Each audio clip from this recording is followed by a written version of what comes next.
A'udzu billahi minasyaitonir rajim. Bismillahirrahmanirrahim. Assalamualaikum warahmatullahi wabarakatuh. Kembali lagi bersama Mang Sukir yang tentunya akan menemani teman-teman semua dengan sebuah kisah-kisah horor dan mistis. Yang kali ini masih akan melanjutkan cerita yang sebelumnya yang berjudul Istri Lawan Selingkuhan. Cerita ini ditulis oleh Resti Anjayani. Dan bagi teman-teman yang ingin membacanya secara langsung, teman-teman bisa langsung cek link yang saya sudah siapkan, ada di kolom deskripsi. Oke, tak usah berlama-lama. Bagaimanakah untuk cerita kali ini? Ini dia kisahnya. Selamat mendengarkan. Mas Haris menyetir mobil dengan kecepatan yang cukup tinggi. Sisa-sisa darah masih menempel di tangan, baju, bahkan rambutnya. Bagaimana ini, Lisa? Secara tidak langsung kita sudah membunuh Alia, ucapnya yang tampak kacau. Matanya memerah karena menangis tidak karuan. Rasa bersalah hinggap di lubuk hatinya. Jangan khawatir, tidak akan ada yang bisa menemukan mayat Alia. Kita sudah menyingkirkannya cukup jauh. Lupakan. Anggap kejadian ini tidak pernah ada. Lisa menjawab dengan santainya. Dia merasa senang karena telah berhasil melenyapkanku, sehingga bisa memenangkan semua keinginannya untuk menjadi wanita yang dicintai Mas Haris satu-satunya. Selama ini dia merasa posisinya tidak aman jika aku masih hidup.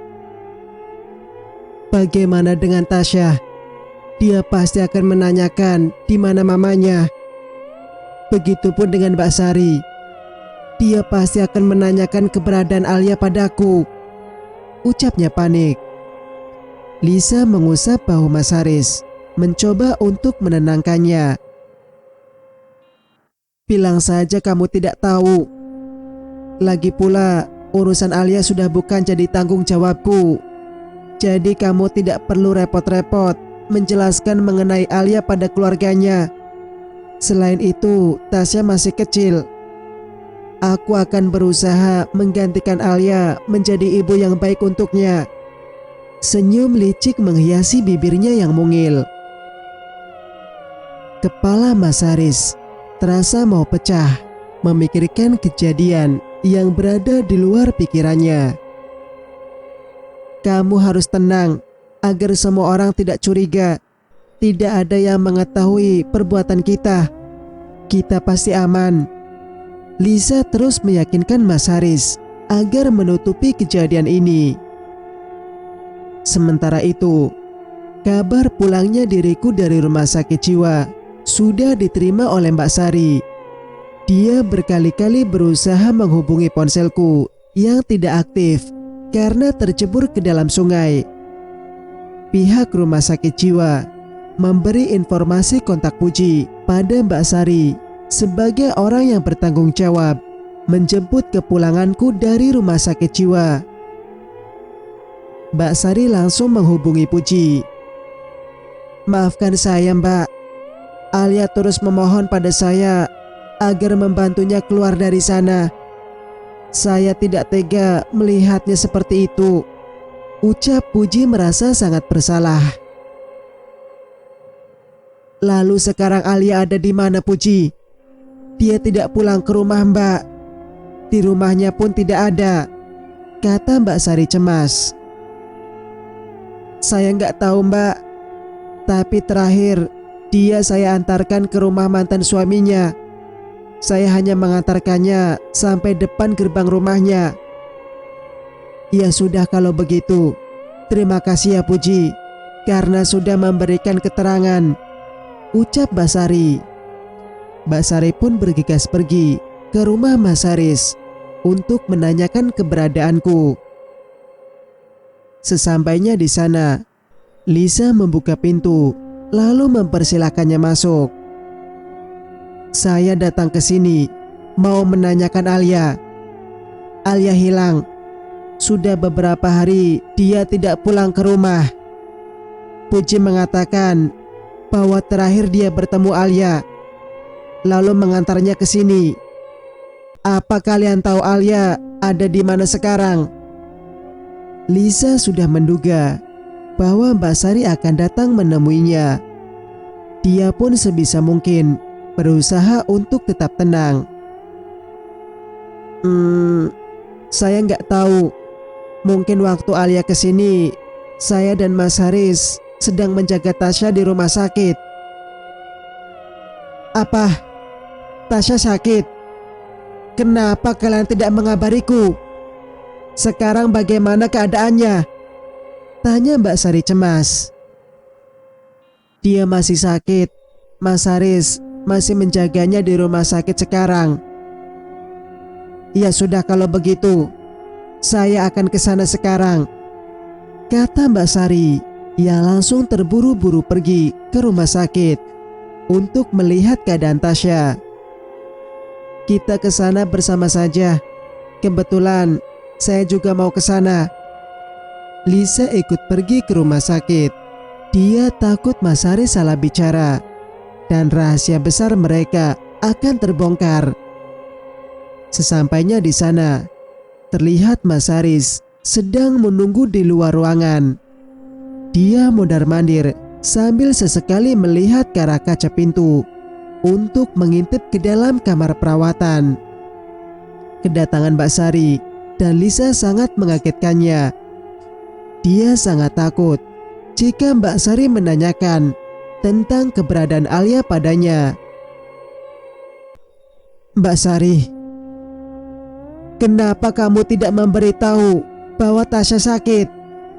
Tanya Mbak Sari kesal. Saya... Mas Haris gelagapan menjawab pertanyaan dari Mbak Sari. Dia dihantui rasa bersalah. Tubuhnya gemetar mengingat apa yang terjadi padaku.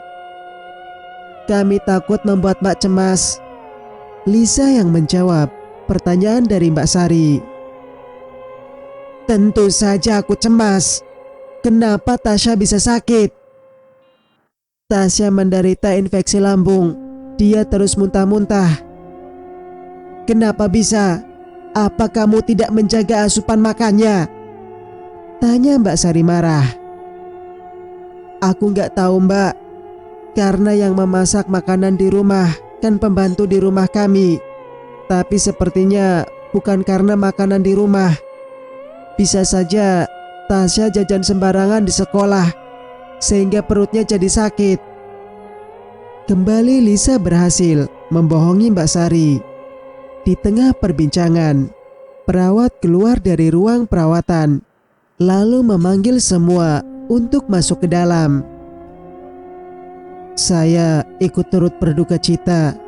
Pasien tidak bisa terselamatkan. Infeksi lambung yang disebabkan oleh bakteri adik Tasya sudah sangat parah. Saya harap kalian semua sabar dan bisa menerima dengan ikhlas apa yang sudah ditetapkan Tuhan, ucap dokter yang sedang bertugas. Inna lillahi wa inna ilaihi roji'un. Ya Allah, Tasya. Mbak Sari seketika berhamburan memeluk Tasya dengan berlinang air mata. Kulitnya sudah terasa dingin dan wajahnya yang pucat tidak mengurangi kecantikan gadis kecil di hadapannya.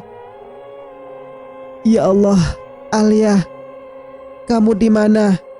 Anakmu meninggal, ucap Mbak Sari membatin.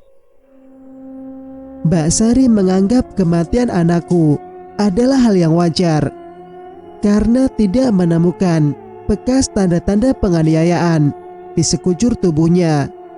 Dia tidak mengetahui bahwa sesungguhnya Tasya meninggal karena dibunuh. Hampir setiap hari, Tasya dipaksa memakan daging bangkai ayam yang sudah dikerubuti belatung selama tinggal di rumah Mas Haris. Bakteri dari makanan busuk itu terus berkembang di lambung Tasya yang menyebabkannya menjadi infeksi sampai akhirnya Tasya menghembuskan nafas terakhirnya. jasad Tasya harus segera dimakamkan. Tapi semua itu tersendat karena tidak adanya kehadiran diriku. Mbak Sari berkali-kali terus menghubungi nomor ponselku yang tidak aktif. Dia sangat bingung harus mencariku kemana. "Gimana Mbak? Apa Alia sudah berhasil dihubungi?" tanya Mas Haris berpura-pura. "Gak bisa, nomor ponselnya pun tidak aktif." "Memangnya Alia pergi kemana?" "Justru itu, Mbak kesini ingin menanyakan keberadaan Alia padamu.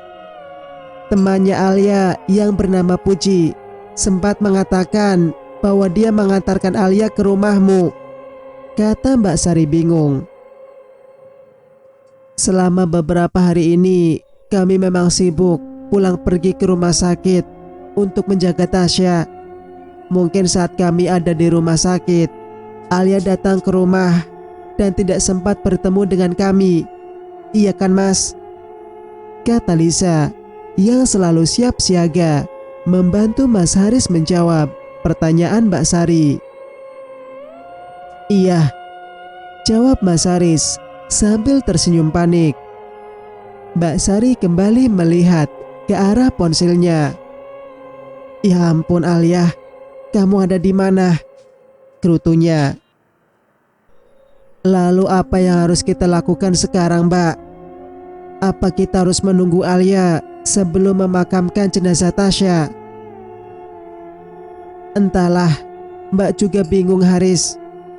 Tapi apa benar kamu tidak sempat bertemu dengan Alia waktu itu?" tanya Mbak Sari dengan tatapan menyelidik.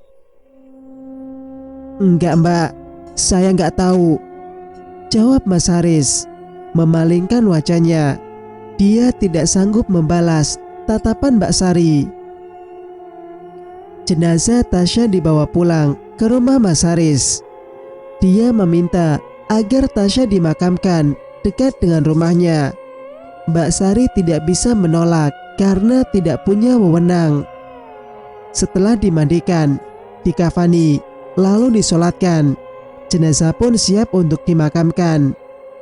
Mas Haris tampak sangat terpukul atas kepergian Tasya. "Bagaimana ini? Apa kita akan menguburkan jenazahnya sekarang atau menunggu ibunya datang?" tanya salah seorang warga yang ikut membantu proses pemakaman Tasya. "Ikut membantu proses pemakaman Tasya. Kita tunggu sebentar lagi," ucap Mbak Sari. Mas Reno datang menghampiri. "Bagaimana kalau kita lapor polisi saja? Alia sudah hilang lebih dari 24 jam. Kita tidak bisa menunggu lagi. Aku takut terjadi sesuatu padanya," Mas Reno memberi saran. Mendengar hal itu, Mas Haris dan Lisa terperanjat kaget. Bagaimana kalau polisi bisa menemukanku yang sudah mereka anggap mati? Tentu itu akan menjadi bumerang bagi mereka. Sementara itu di sisi lain, kondisiku masih sangat lemah meski telah melewati masa kritis. Warga yang mengantarkanku ke klinik sudah pergi meninggalkanku. Hanya Pak Amir, orang yang pertama kali menyelamatkanku, yang masih menunggu di depan ruang perawatan. "Maaf, apa Bapak keluarganya pasien?" tanya salah satu seorang perawat. "Bukan Sus, saya tidak kenal siapa Mbak yang ada dalam ruang perawatan itu. Saya hanya membantu menyelamatkannya. Ya hampir saja tenggelam di sungai," ucap Pak Amir. "Tapi apa Bapak bersedia mengurus administrasinya atau akan menyerahkan semuanya pada pihak yang berwajib?" "Saya tidak tahu apa-apa. Saya juga tidak mengenalnya. Saya kesini hanya ingin segera membantu membawanya ke klinik terdekat agar nyawanya bisa diselamatkan. Selebihnya saya menyerahkan semuanya pada polisi." Ya sudah kalau seperti itu. Terima kasih atas bantuan Bapak. Saya minta Bapak ke bagian administrasi untuk diminta keterangan jika nanti polisi membutuhkan saksi. Singkat cerita, seorang dokter yang tengah memeriksa di malam itu mendengar suara retakan aneh dekat jendela. Dia yang tengah berjaga untuk memeriksa keadaan pasien berjalan perlahan, kemudian menyibak gorden jendela yang menutupi kaca.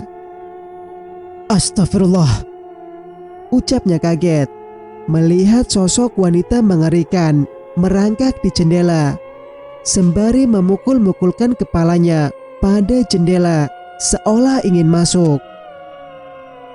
Sosok itu semakin kuat memukul-mukulkan kepalanya ke jendela, lalu menjilati jendela dengan lidahnya yang panjang. Matanya terus menatap tajam pasien yang sedang tergeletak lemah di atas ranjang klinik. Dokter itu pun berdoa, lalu membaca ayat kursi, membuat sosok itu memekik marah, berusaha mencakar-cakar jendela. Tak lama kemudian, sosok itu memekik kesakitan hingga akhirnya pergi. Dokter itu mengucapkan hamdalah sembari mengusap dadanya dan kembali bernafas lega. Kemudian dia menatap wanita yang tergeletak lemah itu. Apa yang terjadi padanya? Dan apa hubungannya dengan sosok jin tadi? Suara sebuah alat medis yang terpasang terdengar. Aku membuka mataku perlahan dan menggerakkan tangan. Samar kulihat seorang laki-laki berjas warna putih sedang membawa sebuah buku, lalu mencatat sesuatu. Saat melihatku mulai sadar, laki-laki yang tak lain adalah dokter itu langsung mendekat ke arahku. Dia memeriksa nadi, detak jantung, bagian mata, serta tensi darahku. Ingatanku pada peristiwa percobaan pembunuhan itu membuatku merasa trauma. Aku berusaha sekuat tenaga untuk bangun. Mbak mau kemana? Jangan bergerak dulu. Mbak harus banyak istirahat. Tidak dok, saya harus pergi, ucapku lemas. Aku berpikir untuk segera bersembunyi sebelum Lisa dan Mas Haris menemukanku dan mengetahui bahwa aku masih hidup. Jangan pergi, Mbak masih butuh perawatan. Jika dibiarkan, lukanya akan semakin tambah parah dan itu akan berakibat fatal, ucapnya. Kalau begitu, tolong saya dok. Maksudnya? Tolong bantu saya untuk bersembunyi, ucapku cemas. Bersembunyi dari siapa? Mbak tidak perlu khawatir, di sini aman. Tidak dok, mereka akan membunuh saya. Saya harus bersembunyi. Kalau ada orang yang mengancam keselamatan Mbak, lebih baik kita lapor pada polisi, saran dokter itu. Jangan beritahu polisi atau siapapun, tolakku. Aku tidak ingin polisi ikut campur dalam masalah ini. Lisa adalah wanita yang licik. Dia bisa saja menggunakan banyak akal dan alasan untuk bisa terlepas dari jeruji besi. Aku akan membalaskan dendam ini dengan caraku sendiri. Setahun telah berlalu. Wanita yang baru saja melahirkan itu tersenyum gembira. Hatinya merasa lega karena tidak akan ada lagi orang yang akan mengganggu hidupnya bersama pria incarannya. Semua rencananya berjalan cukup mulus, meskipun telah melenyapkan nyawa 2 orang sekaligus. Sekarang, Lisa mencintai Mas Haris bukan karena hartanya saja, tapi karena dia memang sudah benar-benar jatuh cinta dan tidak ingin kehilangannya. Kehidupannya terasa semakin sempurna dengan kehadiran seorang bayi mungil di tengah-tengah mereka. "Aku sangat mencintaimu, Mas. Aku tidak bisa hidup tanpamu," bisik Lisa sembari memeluk tubuh Mas Haris. "Mas tidak akan pernah meninggalkanmu," jawabnya sambil mencium tangan istrinya. Mereka berdua tidak menyadari bahwa bahaya akan datang untuk mengintai mereka. Setelah saling berpelukan hangat di pagi hari, Mas Haris pun pergi berangkat bekerja ke kantor. Sementara Lisa sedang mengurus bayinya yang baru saja dilahirkannya 1 bulan yang lalu. Saat sedang menyusui anaknya, ponselnya berdenting, pertanda pesan masuk. Ia meraih ponsel miliknya dan tersenyum ketika melihat temannya yang mengirimkan pesan. "Lisa, aku sedang melihat suamimu sedang makan siang dengan seorang perempuan. Mungkin itu teman kantornya," jawab Lisa. "Tidak mungkin. Mereka terlihat sangat mesra. Wanita itu sepertinya mempunyai hubungan spesial dengan suamimu. Kasihan sekali kamu, Lisa." Tidak lama kemudian, sebuah pesan gambar masuk yang memperlihatkan Mas Haris sedang menyuapi wanita itu makan. Lisa melemparkan ponselnya dan berteriak marah. "Kurang ajar kamu, Mas. Kenapa kamu melakukan hal ini padaku?" teriaknya melampiaskan kekesalannya. Singkat cerita, aku mematung di depan cermin, menatap setiap inci bagian wajahku. Sudahlah, lupakan masa lalumu dan mulailah hidup baru. Jangan pergi ke sana lagi, ucap seorang pria yang kini berada di sampingku. Tidak, aku harus ke sana untuk memberi mereka pelajaran. Sekian lama aku bertahan hidup dalam rasa sakitku. Sekarang tiba waktunya untuk aku datang dan menggambarkan penderitaan di atas wajah mereka, kataku berapi-api. Aku bicara begini karena sangat peduli padamu. Aku tahu kau sebenarnya orang yang sangat baik. Aku hanya tidak ingin kau terluka nantinya, ucap pria yang bernama Dr. Irfan. Semua penderitaan sudah aku rasakan. Kemalangan hidup pun sudah aku lalui. Jadi kalaupun aku nantinya terluka, aku sudah mati rasa. Bahkan mati sekalipun, aku tidak apa-apa. Asal dendamku ini bisa terbalaskan. Dokter Irfan hanya bisa menghela napas panjang. Dia sudah cukup banyak membantu wanita yang berada di sampingnya sekarang. Wanita itu adalah aku, yang sekarang sudah mengganti nama menjadi Amira.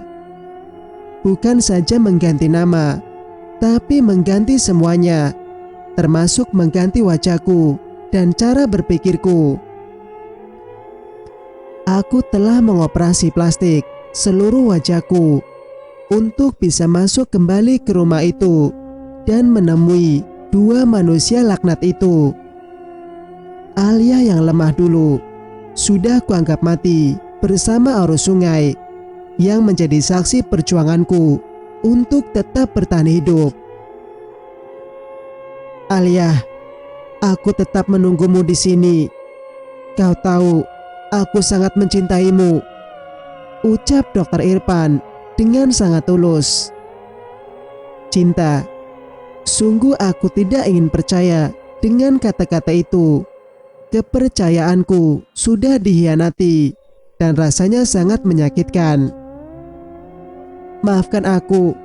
Sekarang aku sedang terbakar oleh rasa marahku. Aku tidak ingin kau juga ikut terbakar dalam rasa ini. Aku sangat percaya kau adalah orang yang sangat baik. Tapi untuk percaya pada cinta, itu rasanya mustahil bagiku saat ini. Sekarang identitasku yang sebenarnya tersembunyi. Tidak ada yang mengenaliku, kecuali Dr. Irfan yang sudah membantuku selama 1 tahun belakangan ini. Aku akan kembali untuk menunjukkan pada Lisa bagaimana rasa dihianati oleh seorang suami. Akan kutunjukkan pula bagaimana rasanya ketika guna-guna menyerang tubuhnya sehingga dia akan merasakan sakit yang teramat melebihi apa yang aku rasakan dulu. Bukan hanya Lisa, aku juga akan melakukan hal yang sama pada Mas Haris, laki-laki yang sangat kubenci saat ini. Kini, aku sudah kembali untuk merebut semua kebahagiaan mereka. Cerita pun bersambung. Bagaimana menurut pendapat kalian? Jika kalian suka dengan ceritanya, jangan lupa untuk like, komen, dan subscribe channel ini agar bisa mendengarkan cerita-cerita berikutnya. Wassalamualaikum warahmatullahi wabarakatuh.